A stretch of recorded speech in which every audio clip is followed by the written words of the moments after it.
नमस्कार मंडळी, तुम्हाला पण जेवताना ताटामध्ये तोंडी लावण्यासाठी काहीतरी चमचमीत चटपटीत असल्याशिवाय जेवण जातच नाही का? तर ही रेसिपी तुमच्यासाठी. इथे मी बघा 2 कांदे घेतलेले आहे. कांद्यावरची साल काढून घेतली. कांदे स्वच्छ धुवून घेतलेले आहेत. आता हा कांदा आपल्याला शक्य तेवढा बारीक कापून घ्यायचा आहे. पण त्याआधी कांद्याचा जो मुळाचा भाग असतो तो थोडासा कडक भाग मी काढून घेतलेला आहे. तर तुम्ही इथे बघू शकता कांद्याला मी अगदी बारीक असं कापून घेतलेलं आहे. आता मी अगदी कमी क्वांटिटीमध्ये ही रेसिपी बनवत आहे. तुम्हाला जर जास्त बनवायची असेल तर तुम्ही इथं कांद्याचं आणि सगळ्या साहित्याचं प्रमाण वाढवू शकता. तर बघा कांदा छान असा कापून घेतलेला आहे. आता हा कांदा आपल्याला एखाद्या मिक्सिंग बाउलमध्ये काढून घ्यायचा आहे. त्यानंतर इथे मी 4-5 लसणाच्या पाकळ्या घेतलेल्या आहेत. आता हा लसूणसुद्धा आपल्याला ठेचून यामध्ये टाकून घ्यायचा आहे. तर आबडधोबडच ठेचायचा आहे.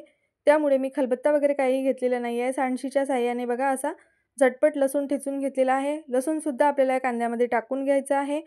आता इथे मी मुठभर कोथिंबीर घेतलेली आहे. कोथिंबीर स्वच्छ धुवून घेतली आणि आता अगदी बारीक आपल्याला शक्य तेवढी बारीक ही कोथिंबीर कापून घ्यायची आहे.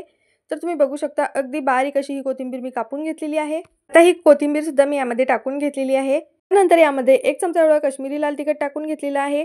भाजलेल्या शेंगदाण्याचा कूट टाकून घेतलेला आहे 3 चमचे.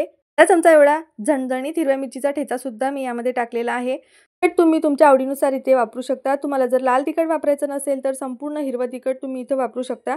आता सगळे साहित्य छान असे मिक्स करून घेतले. त्यानंतर सगळ्यात शेवटी आपल्याला यामध्ये मीठ टाकून घ्यायचं आहे. मीठ मात्र आपल्याला सगळ्यात शेवटी टाकायचं आहे. सुरुवातीलाच मीठ टाकलं तर याला पाणी सुटते. बघा मी तडका पॅनमध्ये 2 पडी एवढं तेल कडकडीत असं गरम करून घेतलं.